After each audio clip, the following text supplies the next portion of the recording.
evening. We welcome you to BBC Pidgin today. We bring you a series of interview in the last couple of days, and this concern what they happen for the southeast Nigeria, and we know say a lot only happen in recent time. Today, we're going to talk to Mr. Uche from mefor. In the one person would say he done the part of the movement for the actualization of the sovereign state of Biafra myself before, and he later joined the indigenous people of Biafra, the proscribed IPOB by the federal government of Nigeria. Mr. Okafor, good evening. Right, good evening from here. Thank you very much. Thank you. We thank you, say you find time to join us for BBC Pidgin this time. Thank you very much. In November 2020, you resigned as the Deputy Director of the proscribed IPOB, and but then you still never stopped talking about the issues that got to do with Igbo nationalisms, which supported the creation of an independent state of Biafra. Why so? Because first of all, it's not correct that I resigned on the date you were talking about, but that is not the issue for the moment. The point is that the issue of Biafra is in our DNA. It is an innate kind of feeling, in the sense that our people were subjected to all manner of inhumane and degrading treatment, crime against humanity, genocide by the Nigerian state. And in the aftermath of that genocidal orgy of violence directed against the people of Biafra, since the 1950s, I must say, but of course, which culminated in the fight for survival between 1967 and 1970. The hatred directed against the people of Biafra since that time has not ebbed. Even though the war officially ended in 1970, the issues that brought the war in the first place are still being repackaged till date and being directed against the people of Biafra. So it is an issue of monumental decades of injustice, suppression, oppression, subjugation, discrimination, crime against humanity, genocide. And for us, the present generation, our forefathers, our brothers and sisters fought in the 1960s, they were subdued. And there is a saying that injustice and oppression breeds insurrection and opposition.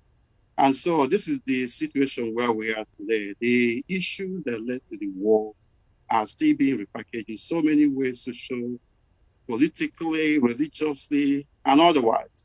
And so we are not going to keep quiet. If they fought against our forefathers, against our uncles, against our fathers, to suppress us, even in the face of those injustices, we are not going to keep quiet. What you are seeing today is anger, is indignation that has been suppressed for so long. And so we are justified in doing what we are doing.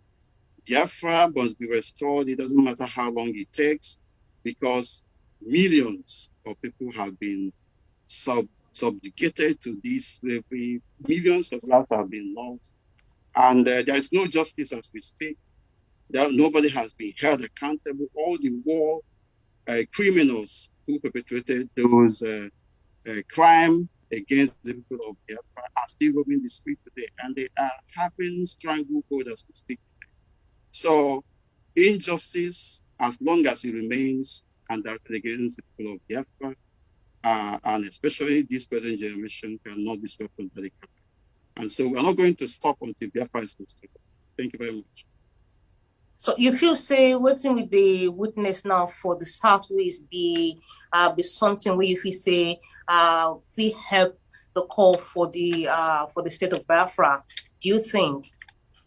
Just like I said before, where, okay, this is pigeon, right? Where you get injustice, where you get suppression, where you get crime against humanity, where you get subsistent and institutionalized discrimination, crime against humanity, violations of human rights of a particular group of people for over decades.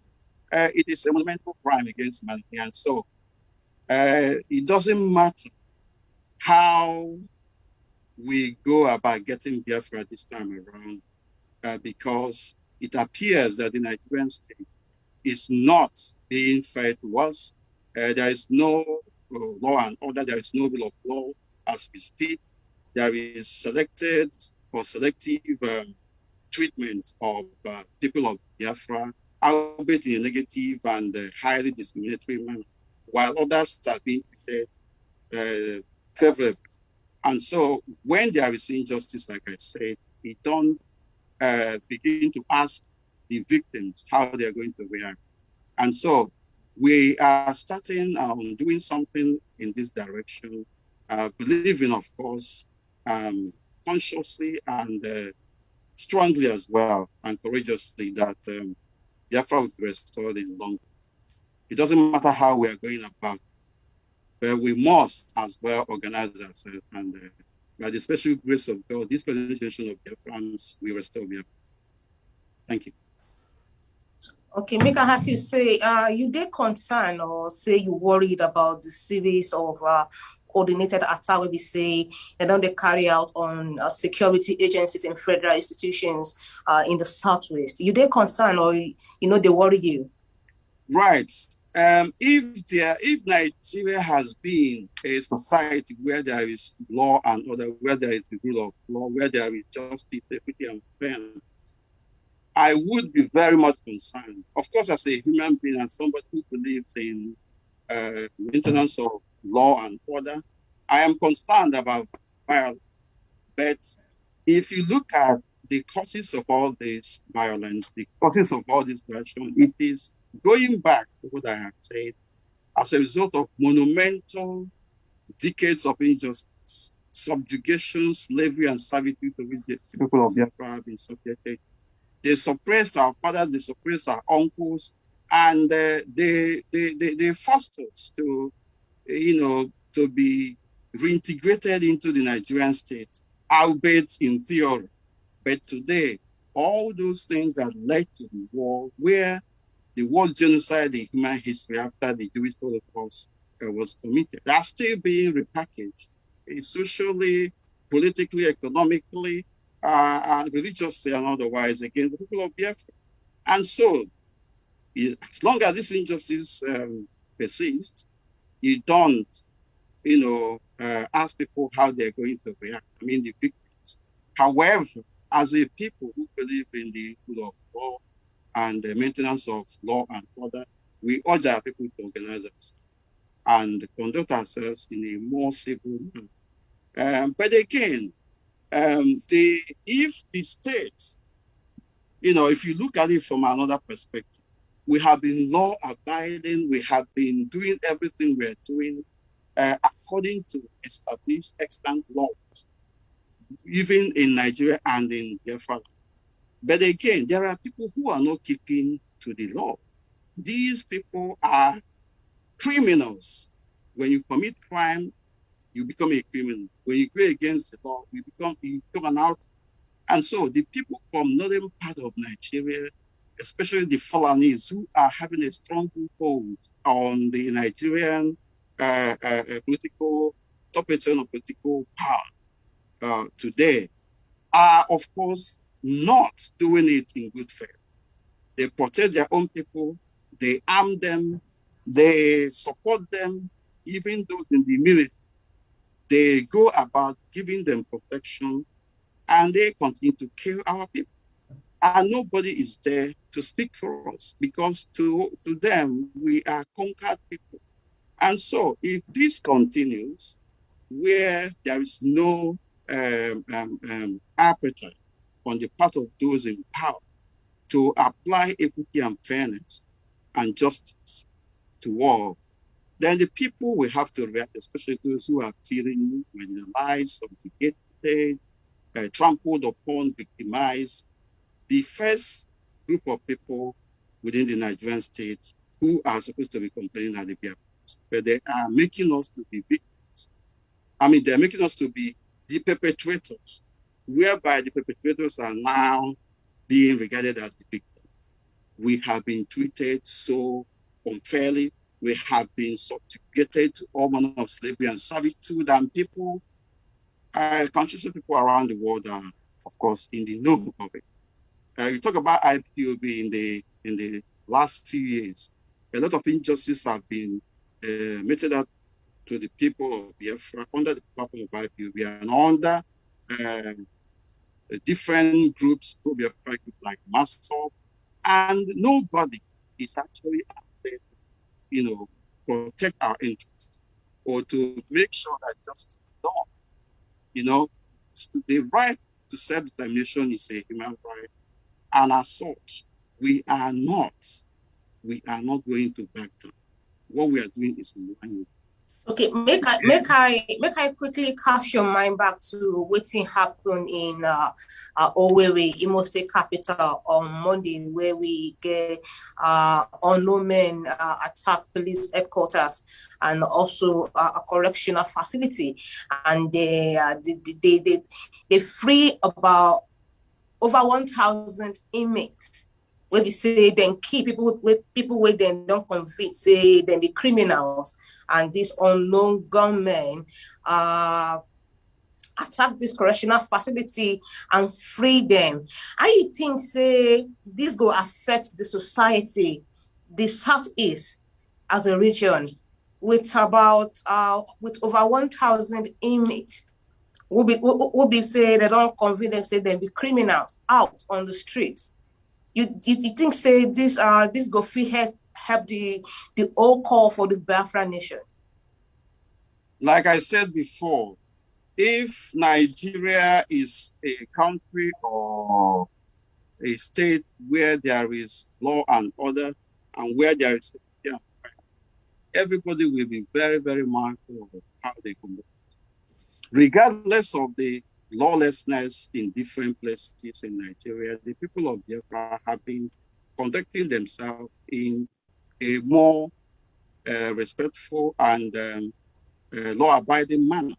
But those that claim to be fellow citizens in Nigeria, the Northern Hausa Fulani, this time around specifically the Fulani, they think that they own Nigeria, and you are a witness to it. You are a journalist. You know what is going on. And the question you're asking me, I'm very sure you know the answer. But for sake of emphasis, I want to reiterate that the attacks on government facilities under normal circumstances is to be condemned. But this is a situation at this particular point in time where the government you're talking about, the state you're talking about, the Nigerian state you're talking about now being controlled by the Fulani, are now the states, they are now sponsoring terrorism, violence against ordinary people, including Biafra. For instance, you are hearing about bandits, you are hearing about Boko Haram, you are hearing about Fulani herdsmen. They are everywhere, and I'm very sure you know what the issues are. They are also in Biafra. Most of them have been aided by the Nigerian security forces to commit the crime. I'm saying it because most of the crimes that have been committed by Fulani herdsmen, most of the crimes that have been committed by these bandits are being swept under the carpet, are being watered down. I give you an example. What happened in Ebonyi State in the last few days, if not up to a week now, is an eye-opener. The one that happened in Nimbo was another one, but let us just look at what happened recently. it has been alleged that Fulani herdsmen went and slaughtered our people in Ebonyi State like animals. And the governor of Ebonyi State, Dave Umahi, made an open confession that he knew and they know those who are behind this. But he decided not to take action. The Nigerian state, the federal government of Nigeria, did not also come out proactively to go against these people that have committed this heinous crime. And these are against our people. Things that has never happened in our land is now happening. And the question is, who are responsible? If these people are so daring, if these people are so courageous to be maiming and harming and destroying lives and properties of the Biafran people in our own land as well, what has given them that courage? Who are supporting them? Does it mean that we don't have government? And then it boils down to the fact that the state governors and state House of Assembly members must provide answers to all these security breaches, to all these monumental and colossal loss of life in Biafra. And then the Ebonyi State government had just come out, indicted himself, indicted all the members of political class in Biafra. And he was willing to protect, to seek for dialogue, where you know that criminals have committed this crime, where you know that these are murderers, these are terrorists, these are, hardened criminals that have invaded the land and killed our people, his own fellow citizens, I must say, indigenous of Ebonyi. And he was, comfortable saying that they have to do something about it. They're waiting for the federal government that are sponsoring them to go and do something. And as we speak today, all those things are being swept under the carpet. We are being told that something is going to come. And on the other hand, you now have a situation whereby the people of Biafra, the youths in Biafra land, who have done nothing, some of them are picked on the road, and because they think that they believe, because they say that they are Biafran, they suspect them to be Biafran, they are locked up and without trial. And so, if people are angry because of all this, and those people who are regarded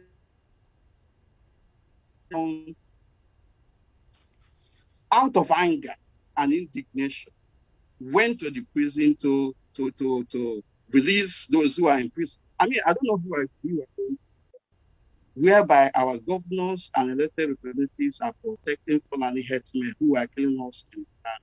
And at the same time, on the other hand, locking our people. There is no justice.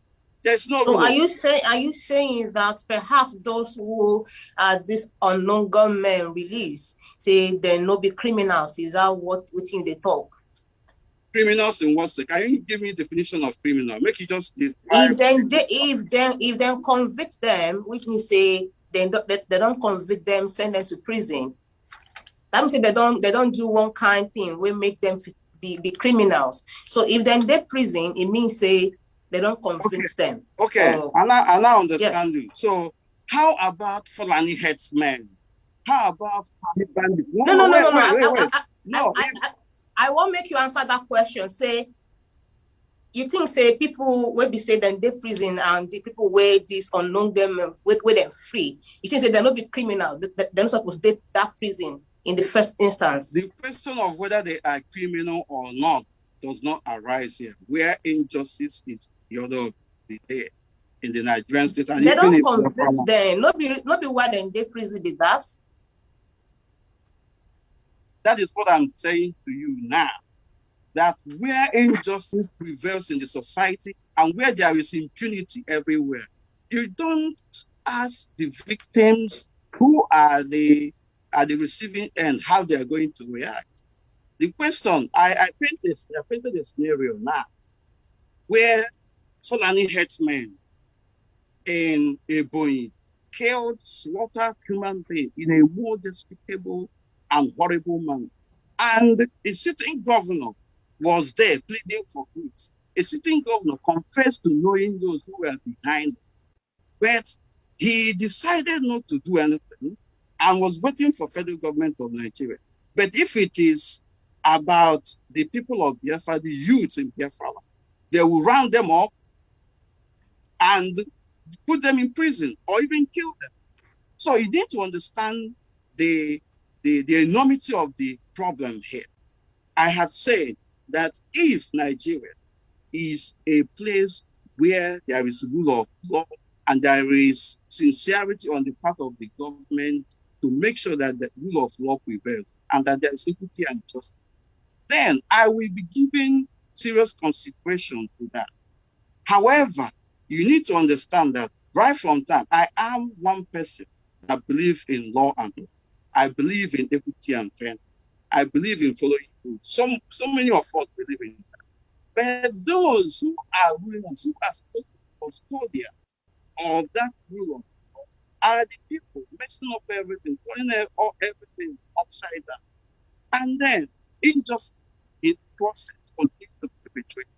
And then the victims have been trapped, and there is no other way of their being exonerated because they are being, rounded off without any application of rule of fairness and justice in their case. And then rounded up and put somewhere, some of them killed. And then the criminals that you see, the prima facie evidence, most cases have been established against the Fulani headmen. They are in our land. And they are left, they are protected. And then our people are being, hounded down and all that. In that sense, I can't condemn those who have gone to release the prisoners. Because in the first you mean you not feel condemn the attack on the prison and the police headquarters? You are not getting what I'm saying. Where there is law, I am very sure that you believe that there is law in Nigeria and in Biafra. And then where that law is being applied differently to different people, in this case, the law is being applied favorably to Fulani headsmen and the bandits, while it is being applied unfavorably to Biafrans. And then those who are supposed to enforce the law are providing security and protection to the criminals. What do you want the victims to do? That is what I want you to be looking at now. Nigeria is already a failed state. We have been crying for long for equity and fairness to prevail.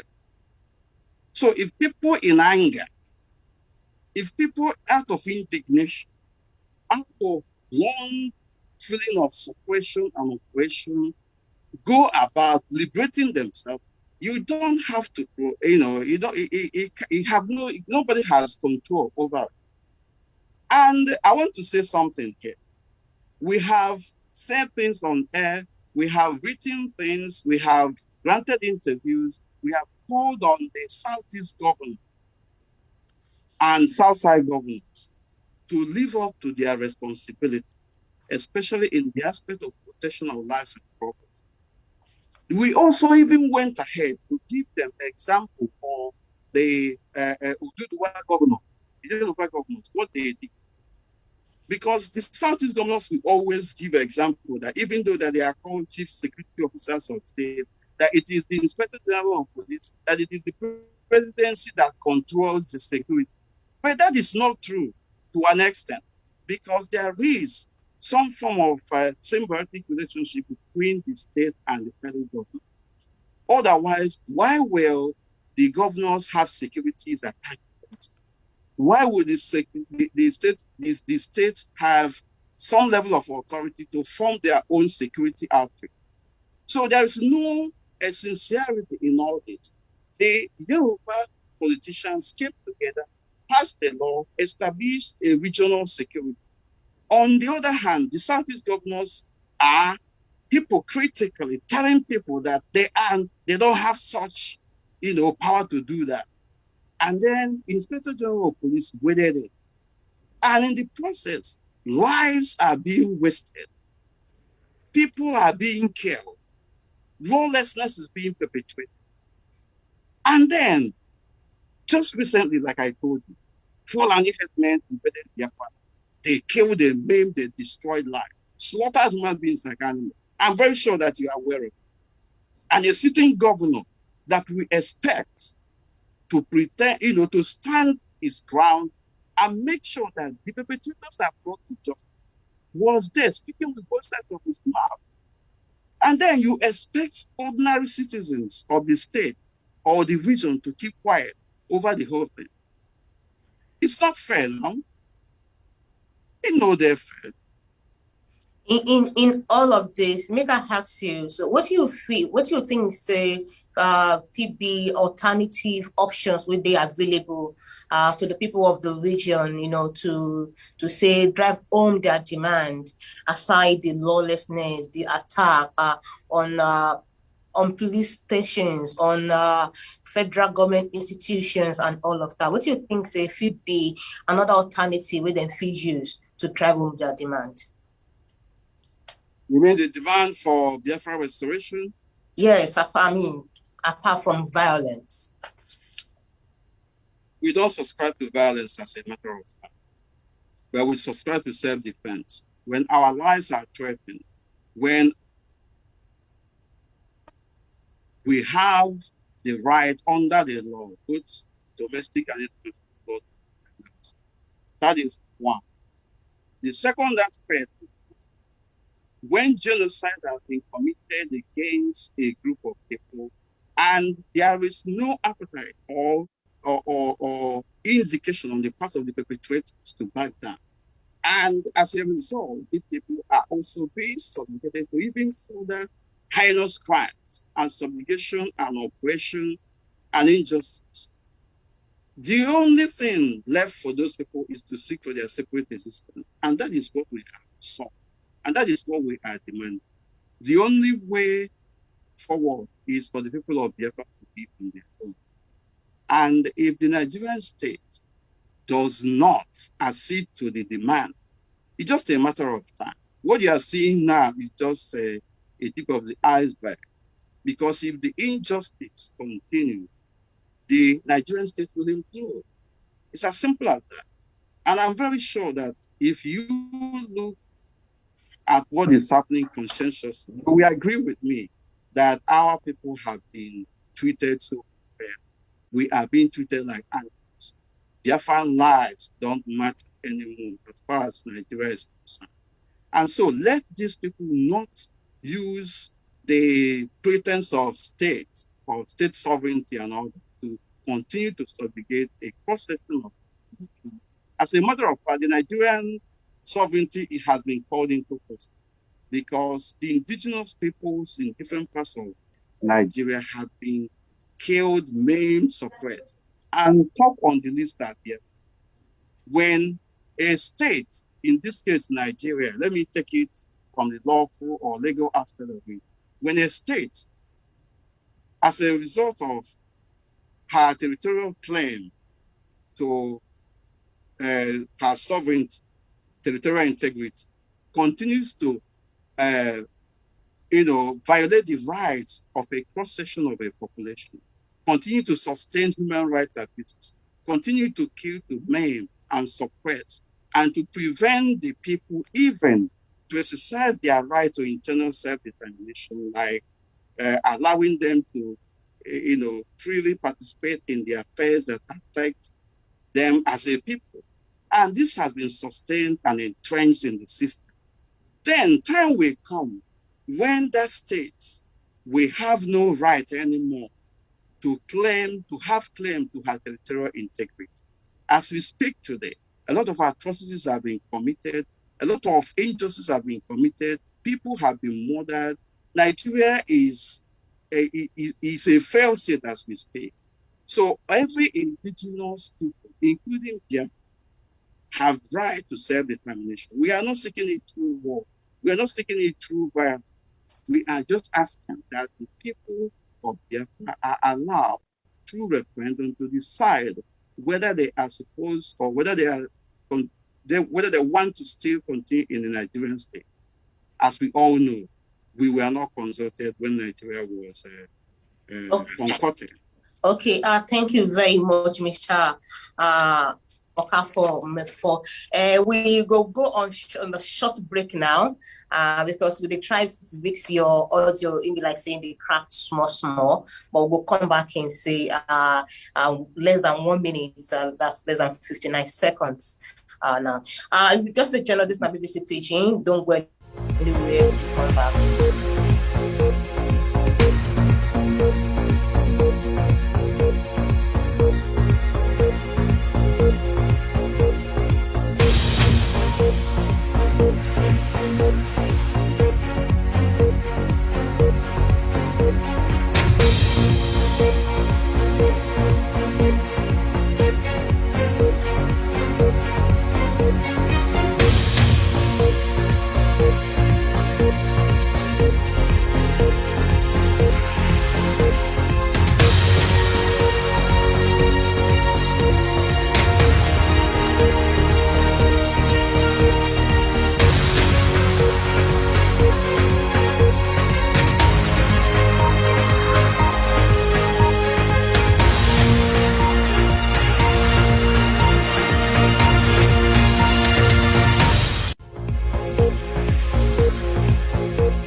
Okay.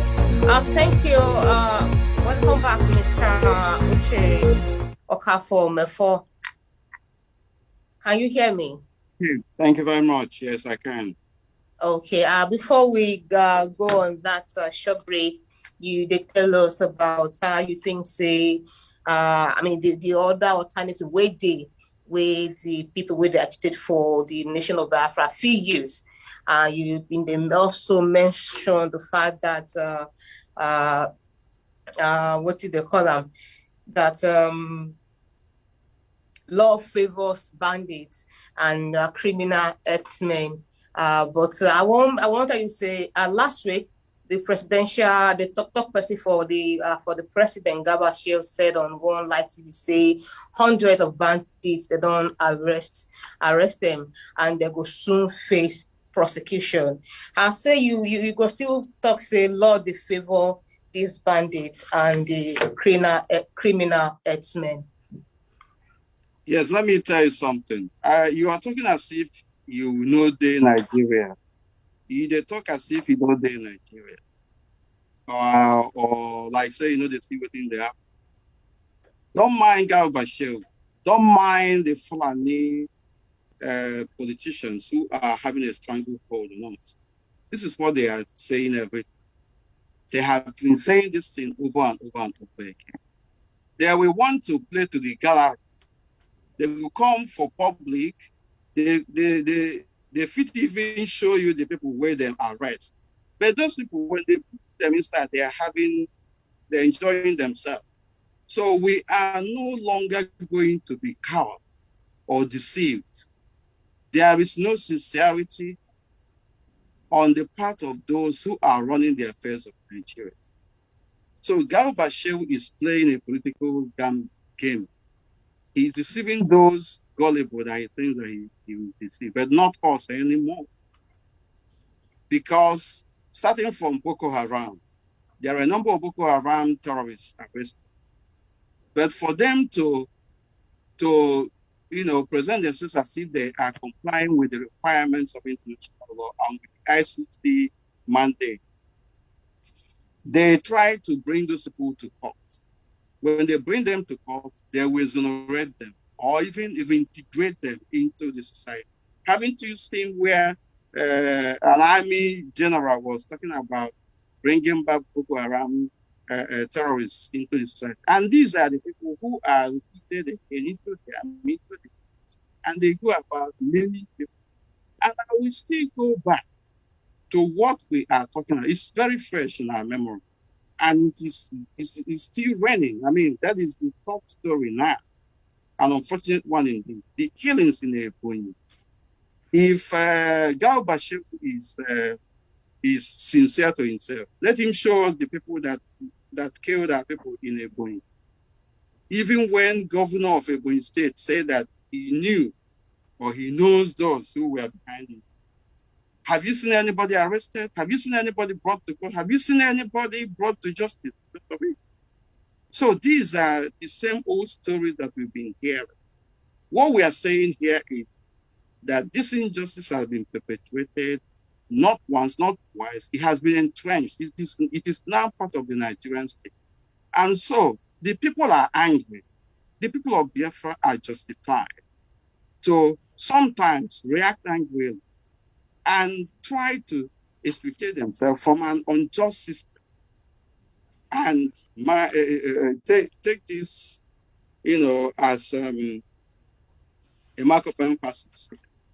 Where there is injustice and it is really being perpetuated and entrenched in the system, then you cannot rule out uprising in order for those who are being oppressed to extricate themselves and seek for justice. That is what is happening now in Biafra. And if care is not taken, it is going to spiral out. Our hands, are tied. The hands of every conscientious man and woman is tied because there is obvious heightened sense of injustice and directed. So do not blame our people too much if they, go on the streets and begin to protest to do certain things. Under normal circumstances, breaking and destruction of government property is unacceptable, and we will condemn it in our entirety. It's an entirety. I myself have been at the forefront of condemning these attacks on government facilities and shooting of police and all. But if you look at what is happening now, you find out that there is an orchestrated, willful, and conscientious, deliberate effort on the part of the Nigerian state and their representative agents in police and the army to continue to shield bandits, criminals from the northern part of Nigeria, to continue to kill and maim and destroy lives. And so when we know that these things are happening and evidence are found, what do you expect our people? It is a righteous indignation. And let me also say something here. The people that went to release prisoners in Owerri prison, on record, did not kill anyone. If they went about killing police officers and killing our own people, we will go against them. But they went and released people who were being, rounded up whether they committed anything or not, and being detained in an unjust system. But we don't see at all. We say then key police officers in the past weeks. Are you going to respond to this? You talk say they don't keep person for weary, but they don't keep person for other police attack where they know they carry out for the region in the past weeks. Somebody like me has said, and a number of people have also said, that the people who are angry about the injustice in the system going about killing police officers are on the wrong side, because at the end of the day, the people being killed are the people of the police officers of the crime. So if we are going out there to protect our people, that protection should be for the benefit of our people and not against them. Having said that, in the midst of injustice and people who are angry, people who are righteously, angry about what is going on, went about carrying out a particular line of action. For instance, releasing prisoners, because they felt that most of these prisoners in the prison did not do anything, or that they have overstayed their prison term, or some of them are being detained for nothing. On the other hand, the people who are being, who are very wide, who are boldly going about killing, stopping human beings are being protected by the police, are protected. I mean, I can't blame them. Nobody should blame them, because they are reacting to obvious injustice in the system. And you know that. Can you tell me now that what happened in Ebonyi is justified? Can you also tell me that you have seen anybody arrested? Can you tell me that we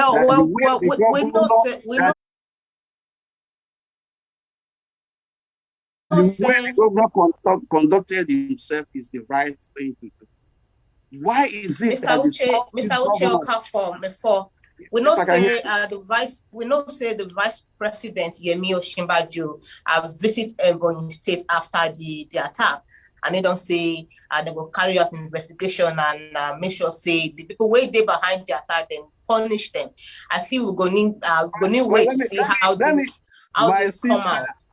Let me now respond to you on that. Osinbajo visited Ebonyi. But for me, that visitation is not necessary, because the state governor had already come out to say that he knows, or he knew, the people behind it. And the crisis had been ongoing. He knows what is going on. So Osinbajo going there is just playing to the gala. Okay, since he left Ebonyi and promised that those who are behind it will be prosecuted. Why is it that they have not been prosecuted? Why is it that people have not seen them? The way they are parading Biafran youths on camera. Even BBC News was carrying the news of Biafran youth being arrested. Whether they committed any crime or not. Why is it that the same treatment is not being applied to Fulani bandits? As we speak, none of them is being, we don't even see them. They are being protected somewhere. So what I'm saying in essence is that the governor has said that he knows them. He knows those who are doing all this, or who have killed our people. Why is it that they are not in court? Why is it that they have not been apprehended? But when we heard about the jailbreak by some unknown gunmen, the Inspector General of Police was proactive. The Imo State governor was proactive in saying that it was IPOB, it was ESN. I don't know whether it is IPOB or ESN, I don't know, because for you to make this kind of level of architecture, you must have to have your facts.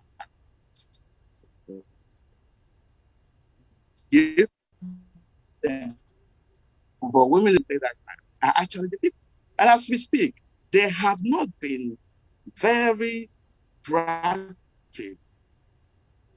to prove beyond reality. Again, everything happening now is as a result of injustice, entrenched structural and systematic injustice in the system being loop-sidedly applied to some people and being relaxed in the application to others. In this case, Fulani people are being favored and protected. They are aided by the state to continue to commit crime. But the people of Biafra who are hardworking, going about their businesses, are being hounded now. How do you justify that, for goodness sake?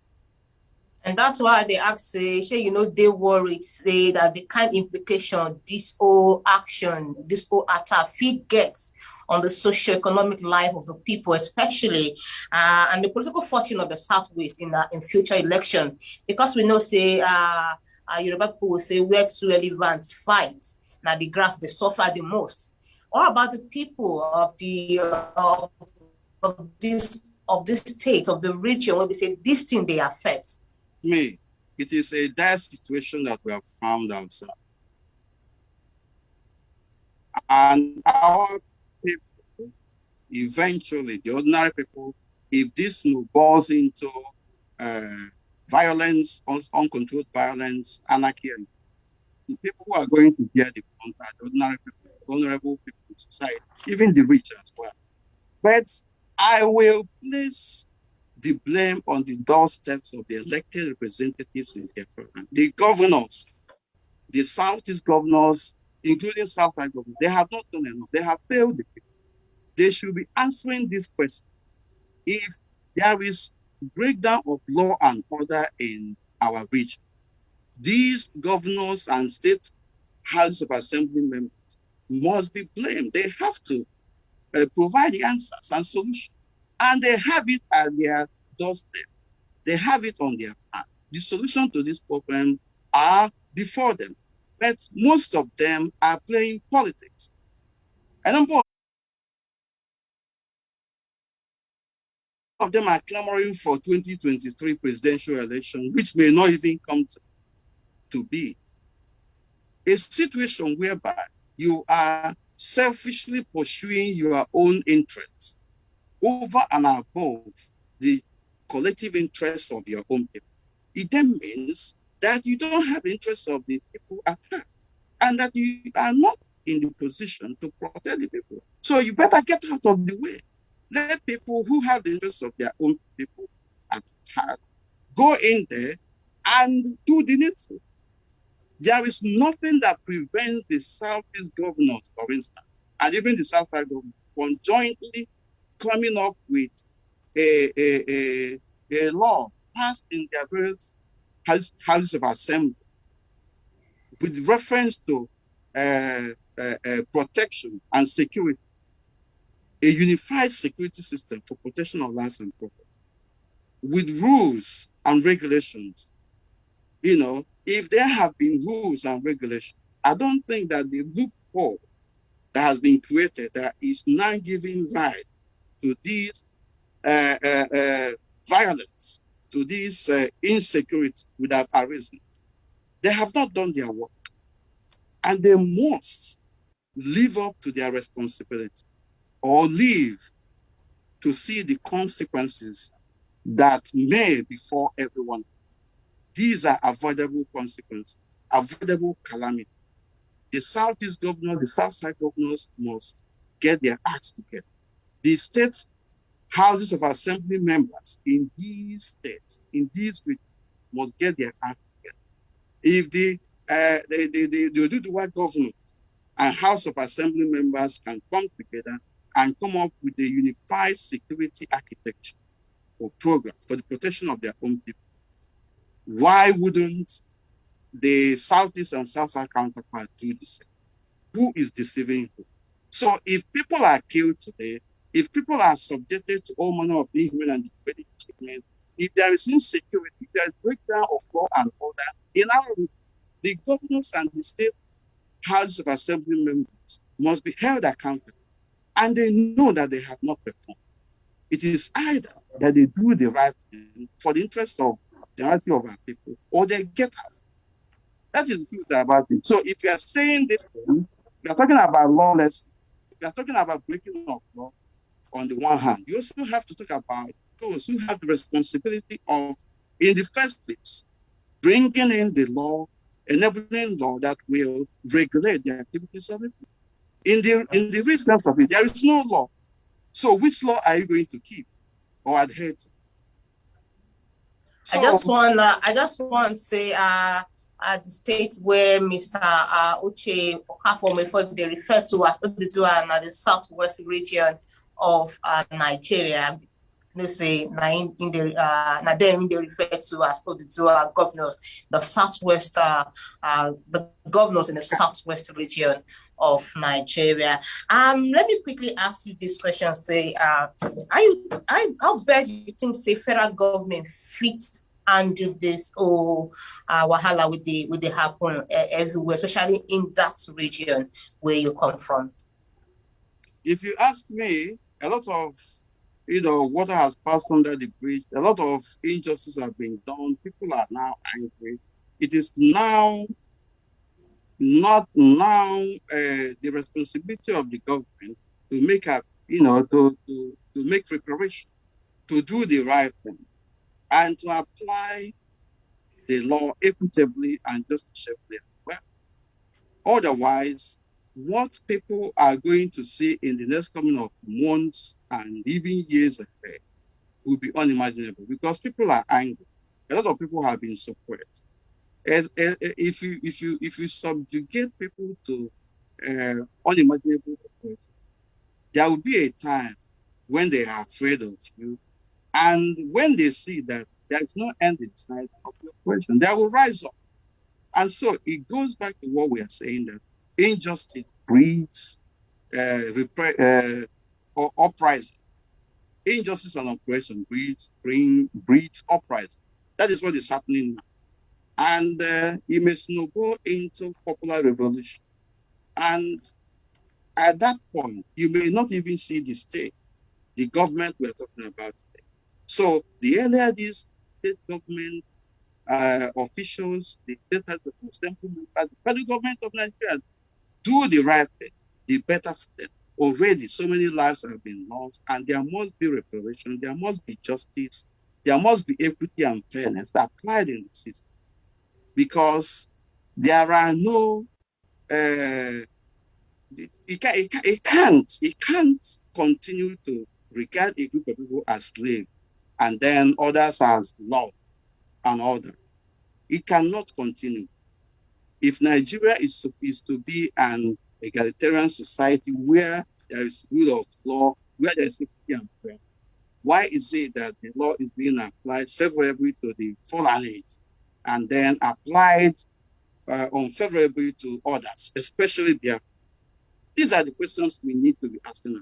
And BBC Igbo, BBC Pidgin, BBC World are supposed to be at the forefront of propagating this all-important issue that has been bedeviling our people to the forefront. But it Now appears to why? me, for instance, that Why would they bring people if you like like you say, when they if you like say you're say the you voice people, they for hide that a lot of region? things. Uh, They hide a lot of things. Now why would they give the chance to talk? Maybe say you be from that region. Mr. Uche Okafor Mefor, if you still there here, I know they see you again.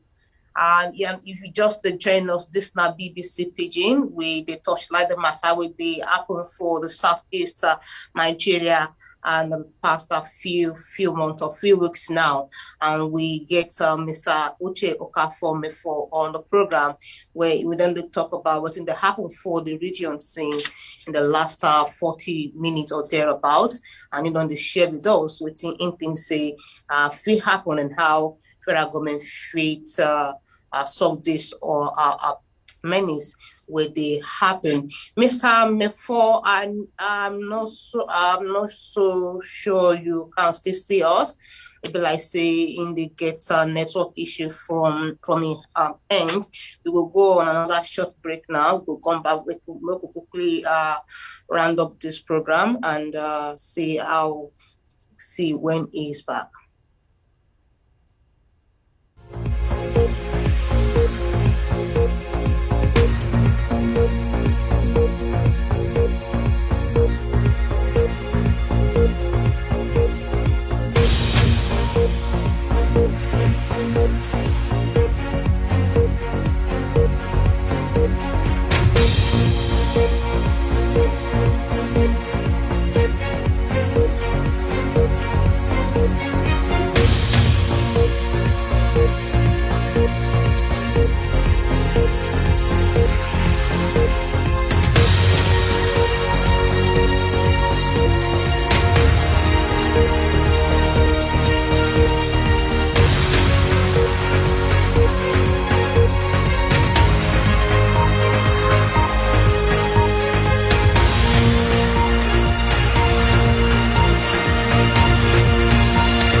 There. Yeah, I don't know what happened. Okay, I just have two more questions, then we'll end the show and let you go. Right, thank you very much. Oh, all right, thank you very much. Our gift, we are back.